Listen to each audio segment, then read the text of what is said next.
suplemen tuh harus enzim juga sama. Nah, selanjutnya garam. Ya, seringkali kalau kita isolasi dari bahan alam juga sampel kita mengandung garam. Nah, garam ini juga dihilangkan dengan dua teknik. Yang pertama dialisis, mungkin di praktikum yang lain sudah mempelajari. Yang kedua namanya kromatografi penukar ion. Nah, ini mungkin nggak tahu ya dipelajari atau tidak ya di biokimia, tapi cukup tahu dulu bahwa ada kromatografi penukar ion untuk menghilangkan garam. Kalau di industri banyaknya kromatografi penukar ion. Karena kromatografi itu secara ekonomi kalau jangka panjang lebih irit dibandingkan dialisis atau dibandingkan dengan elektroforesis. Karena kalau kromatografi kan kita tuang sampel, kemudian dia melewati suatu kolom terpisah, terus bisa banyak yang dipisahkan. Jadi secara ekonomi lebih efisien. Ya, selanjutnya ini adalah pengendapan, presipitasi.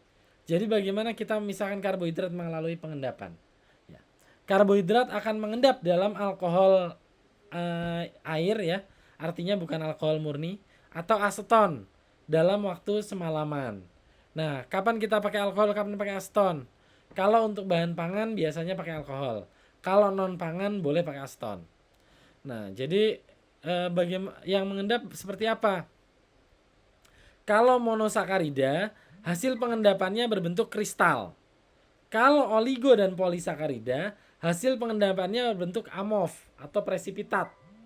Apa bedanya kristal dan amorf? Kristal itu adalah saat dia itu biasanya konsistensinya keras, kemudian bentuk fisiknya itu konsisten. Contohnya kayak kristal sukrosa. Itu kan bentuknya kayak kubus ya, kotak-kotak. Kamu pecahin, kamu lihat lagi kubus lagi, dipecahin seberapa kali pun kubus. Meskipun sudah jadi serbuk halus, dilihat di mikroskop kubus. Itu namanya kristal. Ya, tapi kalau amorf itu contohnya seperti tepung. Tepung itu amorf ya. Jadi lebih lembut, kemudian sulit larut di dalam air. Kalau kristal mudah larut. Jadi itu beda kristal dan amorf. Ya, jadi itu juga penting untuk dipelajari dalam pemurnian karbohidrat. Nah, setelah mengendap itu bisa dipisahkan dengan filtrasi, sentrifugasi, atau dengan evaporasi, tergantung bahan kita. Kalau pengendapannya banyak, bisa dengan filtrasi saja cukup. Kalau dia mengendapnya lama, dipercepat dengan sentrifugasi.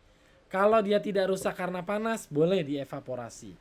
Itu jadi tergantung bahan kita yang seperti apa. Ya. Nah, selanjutnya ada juga yang namanya glikoprotein. Ada dua nih. Ada proteoglikan, ada glikoprotein. Kalau proteoglikan, proteinnya sedikit, glikannya banyak, karbohidratnya banyak. Contohnya kitin itu adalah suatu proteoglikan. Karena ada beberapa komponen asam amino ya, protein yang menempel pada rantai karbohidrat yang panjang. Pemisahannya kita ngikut pemisahan karbohidrat. Tapi pada glikoprotein, proteinnya yang banyak, karbohidratnya nempel sedikit. Contoh yang paling populer misalnya karbohidrat yang menempel pada membran sel darah merah yang menentukan golongan darah. Pemurniannya cukup sulit karena dia proteinnya besar, karbohidratnya menempel di situ. Nah, ini pemisahannya dilakukan berdasarkan kromatografi afinitas ya. Jadi dari proteinnya, afinitas proteinnya dicari yang komplement. Tidak menggunakan sepadek, separos atau agaros. Ya, karena akan banyak kontaminan dan ada kemungkinan nyangkut dan rusak jadi glikoproteinnya. Kemudian bisa pakai poliakrilamid atau polivinil alkohol. Ini adalah polimer-polimer yang digunakan untuk menyaring.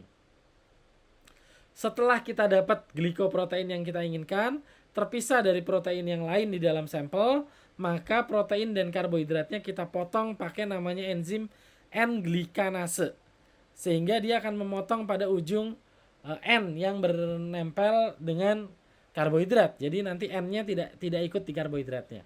Namanya N-glikanase. Selanjutnya ada glikolipid. Nah, ada glikolipid, ada lipoglikan. Nah, kalau lipoglikan berarti karbohidratnya yang dominan.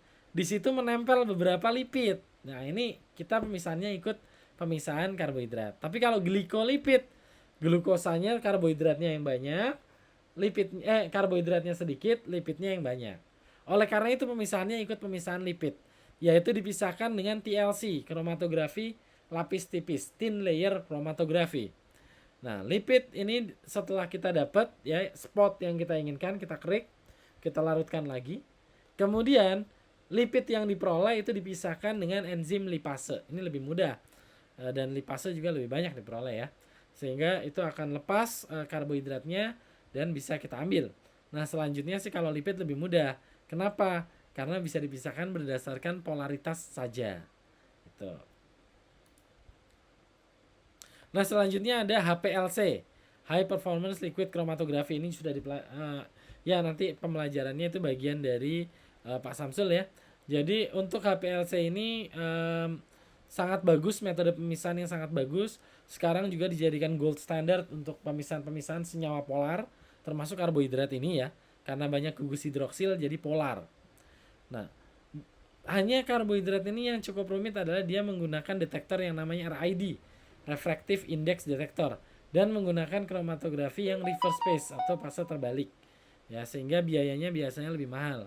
Nah, RID ini juga kalau karbohidrat kembali lagi ke teori biomolekul ya, glukosa itu ada L-glukosa dengan D-glukosa. Detektor-detektor yang umum, UV phase yang lain tidak bisa memisahkan ini. L sama D sama karena hanya dia berbedanya hanya bayangan cermin. Jadi tidak bisa dipisahkan. Nah, yang bisa memisahkan ini namanya detektornya RID, Refractive Index Detector. Itu bisa memisahkan L-glukosa dengan D-glukosa kepisah. Ya, selanjutnya labeling karbohidrat. Buat apa di labeling?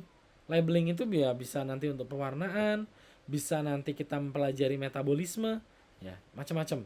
Jadi labeling karbohidrat itu bisa dilakukan karena karbohidrat punya banyak gugus aktif ya. Terutama yang paling aktif adalah gugus oksidasinya, gugus gugus pengoksidasi ya, atau gula produksi ya, gugus produksinya ya. Gugus produksinya ya. Jadi gula produksi ini gugus produksinya itu yang paling aktif, aldehid atau keton. Nah, kemudian selain itu untuk karbohidrat yang lain juga punya gugus tambahan.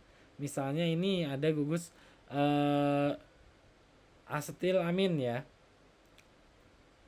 Nah, ini bisa bereaksi nih dengan berbagai senyawa lain. Contohnya ini adalah suatu pewarna. Biasanya yang punya cincin-cincin gini berwarna. Jadi salah satu contoh labelingnya.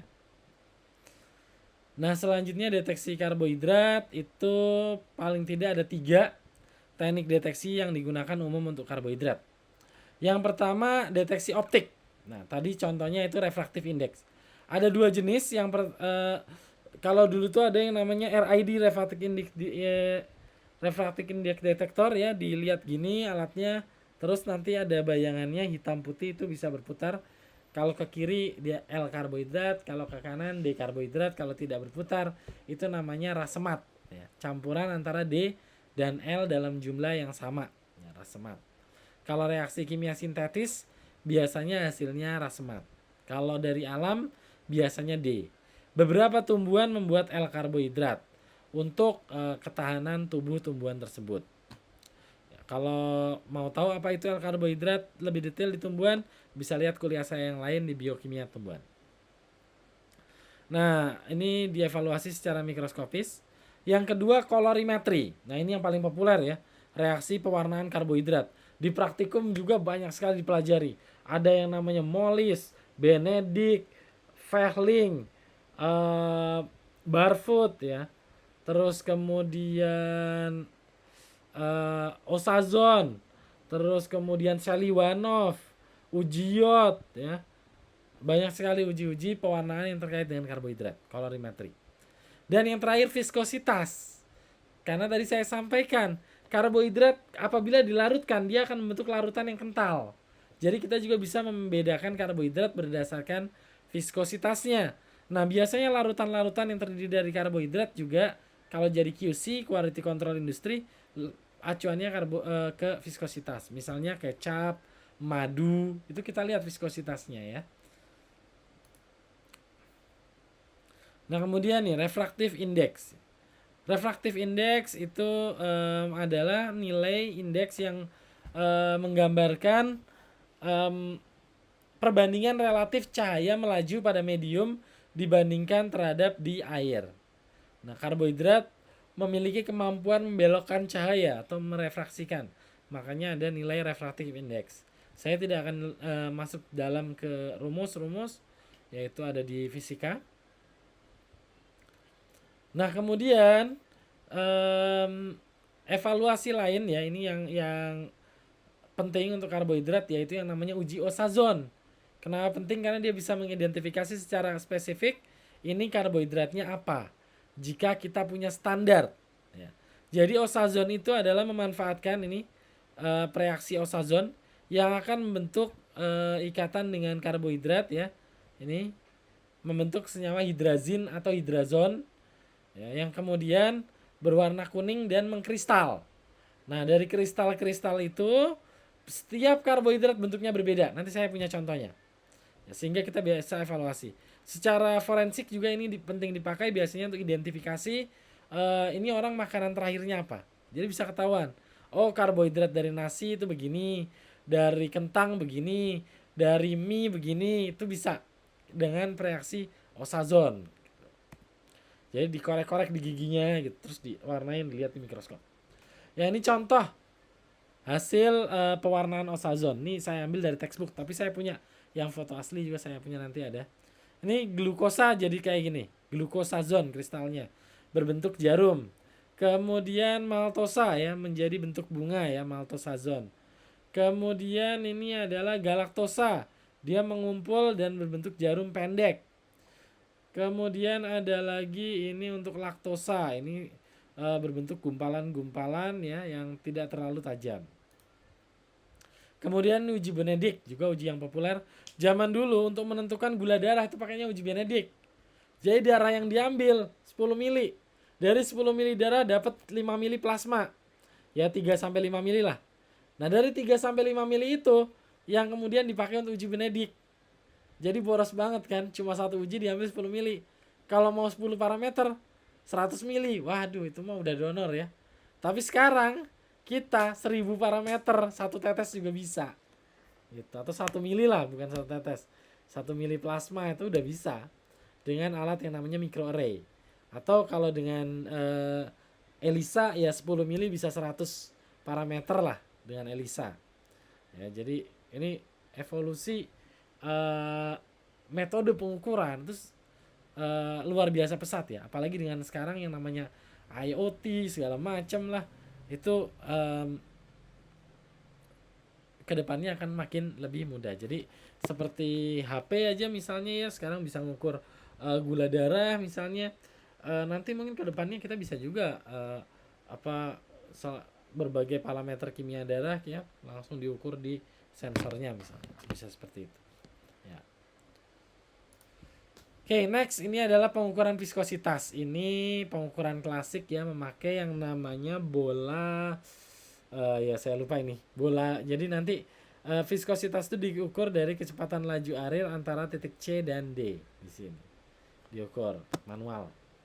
Nah, tapi yang sekarang yang alat-alat yang digital juga udah banyak. Tinggal masukin sampelnya, tutup, cetek, pencet start measure, tunggu, ting, udah keluar hasilnya berapa. Jadi ya tapi kita tetap penting mempelajari yang klasik seperti ini untuk apa? Satu untuk pengembangannya ya. Tapi mungkin di Indonesia Indonesia kan nggak ada, ini kan alat-alat kayak gini made in luar semua untuk perawatan. Jadi apabila Anda bekerja sebagai teknisi atau sebagai peneliti sekalipun, sebagai dosen, pada suatu ketika ya kita butuh juga untuk memahami yang kecil-kecil ya, yang sepele-sepele paling nggak kita harus bisa troubleshoot atau memecahkan masalah sendiri. Oke, itu dasar teori. Nah, sekarang kita masuk ke aplikasinya. Ya, jadi ini salah satu penelitian yang sudah dilakukan, isolasi inulin, kemudian dianalisis proksimatnya, karakterisasi bener nggak sih ini inulin, pakai uji Osazon, terus kadar inulinnya, kadar real ya. Karena dari isolasi nggak mungkin 100%, pasti ada pengotor.